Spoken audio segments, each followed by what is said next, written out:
नमो बुद्धाय, जय भीम. आज आपण मावळ लोकसभेमधून थेट मावळ लोकसभेचे लोकप्रिय खासदार श्रीरंग अप्पा बारणे ज्यांना यंदा तिसऱ्यांदा शिवसेनेने उमेदवारी देऊ दिलेली आहे आणि ह्या महायुतीचे ते लोकप्रिय म्हणजे महायुतीमध्ये सध्या आता जर पाहिला तर श्रीरंग अप्पा बारणे म्हटलं तर कुणाच्या किती असू द्या आता पोकळ गप्पा पुन्हा येणार श्रीरंग अप्पा ही अशा ज्या चर्चा चालू आहेत आणि ह्याच्यामुळे जे वातावरण लोकप्रिय होत चाललं आहे आपण थेट आज त्यांच्याशी संवाद साधणार आहोत. ह्या मैत्री संवादमध्ये आपण त्यांच्याशी जाणून घेणार आहोत की ही जी येणारी लोकसभा आहे ही अत्यंत महत्त्वाची आहे आणि ह्या लोकसभेच्या माध्यमातून अनेक पुढील प्रश्न जे आहेत ते पुढं निर्णयात्मक ठरणार आहेत. आपण नमो बुद्धाय, जय भीम. नमस्कार. काय सांगाल की सध्याची ही जी लोकसभा आहे निर्णयात्मक आहे आणि कशा पद्धतीने तुम्ही पाहता याकडं? हे पहा, तुम्हाला देशाच्या 60-65 वर्षाच्या इतिहासानंतर सर्वाधिक महत्त्वाचे निर्णय देशाचे पंतप्रधान सन्माननीय नरेंद्र मोदी यांनी घेतलेले. देशाच्या लोकसभेमध्ये काम करत असताना गेल्या 10 वर्षामध्ये मी केलेली कामं, केंद्र सरकारच्या माध्यमातून अनेक योजना सर्वसामान्य माणसापर्यंत पोहोचवल्या. रस्ते असेल, रेल्वेची कामं असेल, या मतदारसंघामध्ये होणारं एअरपोर्ट असेल, पवना धरणातून गाळ काढण्याच्या बाबतीमध्ये असेल, तुंगीसारख्या आदिवासी भागामध्ये लाईट, वीज, रस्ते पोचवले असतील. त्याचबरोबर या मतदारसंघामधल्या नागरिकांना केंद्राच्या योजना माहिती नव्हत्या. त्या अनेक योजना या संपूर्ण मतदारसंघामध्ये आणले आणि विकासात्मक मुद्दे घेऊन आम्ही या निवडणुकीला सामोरं जातो. आपण अनेक कामं आहेत जी आपण केलेली आहेत, त्यातलं असं कोणतं काम आहे की ज्याच्यामुळं तुम्हाला ह्या मावळ लोकसभेमध्ये एक तुमचं भावनिकता जी आहे ती जागी होते आणि तुम्हाला काम करण्याची ऊर्जा मिळते? बघा, देशाच्या स्वातंत्र्यानंतर ज्या आदिवासी भागामध्ये लाईट पोचली नाही, रस्ते पोचले नाही आणि केवळ मताचं राजकारण केलं जातं, त्या ठिकाणी किती मतं आहेत किंवा किती मतं पडतील हे पाहिलं जातं. त्या माझ्या मतदारसंघातल्या कर्जतच्या तुंगी भागामध्ये ज्यावेळेस त्या माणसांनी लाईटच पाहिली नाही, त्या माणसाला केंद्र सरकारच्या दीनदयाळ ग्रामज्योती योजनेच्या माध्यमातून लाईट पोचवण्याचं काम केलं. त्या ठिकाणी रस्ते नव्हते, अगदी कातळ फोडून रस्ता केला.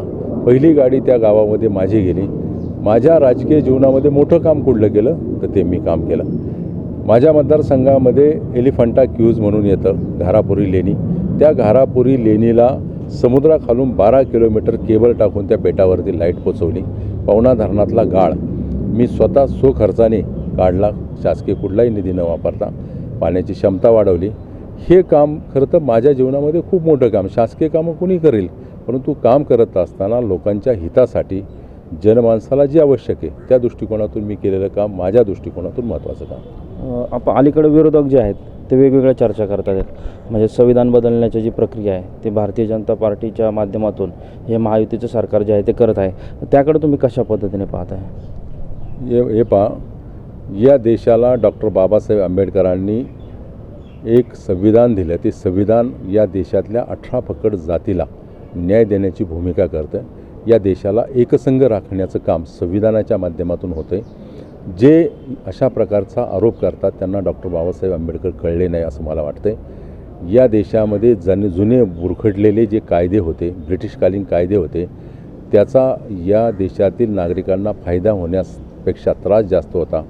ते कायदे लोकसभेमध्ये अधिकृतपणे त्याच्यामध्ये सुधारणा करण्याचं काम या देशाच्या पंतप्रधान सन्माननीय नरेंद्र मोदी यांच्या नेतृत्वाखाली असलेल्या सरकारने केलं. आणि विरोधकांना असं वाटू लागलं की पुढचं आपलं येणाऱ्या निवडणुकीमध्ये पराभव होतो आहे आणि त्या दृष्टिकोनातून कुठल्याही प्रकारचं तथ्य नसलेल्या याच्यामध्ये लोकांच्या भावनेला हात घालून जे विचार डॉक्टर बाबासाहेब आंबेडकरांनी या देशातील आम जनतेला दिले त्या विचारावरती घाला घालण्याचं काम विरोधक करतात. त्याच्यामध्ये कुठल्याही प्रकारचं खरं तर जे बोलतात विरोधक संविधान बदलण्याची भाषा, त्याच्यामध्ये कुठल्याही प्रकारचं तथ्य नाही. आपण मावळ लोकसभा म्हणले तर संपूर्ण भारताचं लक्ष हा मावळ लोकसभेकडे लागलं आहे आणि ह्या लॉर्ड बुद्धा TV चॅनलच्या माध्यमातून हे जे दर्शक आहेत हे तुम्हाला पाहत आहेत. काय नक्की तुम्ही आता तिसऱ्यांदा लोकसभेची उमेदवारी लढवत आहे, काय मुद्दे असणार आहेत ह्यावेळेसचे? मी तुम्हाला सांगतो, देश हा एकसंघ राहावा. देशामध्ये गेल्या 10 वर्षामध्ये देशाची जगाच्या पातळीवरती झालेली प्रगती ही आपण पाहावी आणि देशामधील आम जनतेला या सरकारने, मोदी सरकारने आपलं म्हणून दिलेले अनेक योजना त्या आत्मसात करावा. या संपूर्ण मतदारसंघामध्ये जी प्रगती केली, ज्या माध्यमातून रस्ते, लाईट किंवा रेल्वेचे प्रश्न मार्गी लावले, आपण विकासात्मक मुद्द्याला पुढे घेऊन मतं द्या, भावनेला कुठलं मतं देऊ नये. विरोधक कुठल्याही प्रकारचे मुद्दे नाहीत, विरोधकाकडं चेहरा नाही, विरोधकाकडं दाखवण्यासारखं काम नाही.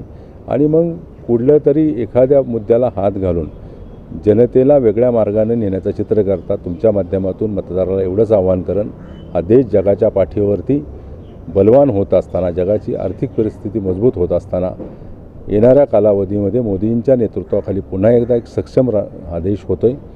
आणि या देशाच्या भवितव्यासाठी आपण एकसंघ राहून मोदींच्या नेतृत्वाखाली असलेल्या NDA सरकारमधील घटक पक्षाचे जे उमेदवार आहे त्या उमेदवारांच्या पाठीमागे सक्षमपणे उभे राहा, अशा प्रकारचं आवाहन करतो. आपण कालांतराने आता बघितलं की काही जे आपल्यातले मित्रपक्ष आहेत किंवा पक्षातली काही नाराजी होती, त्यांना काय आव्हान कराल की जेणेकरून आत्ता तरी ही जी संधी आहे ही पुन्हा नाही?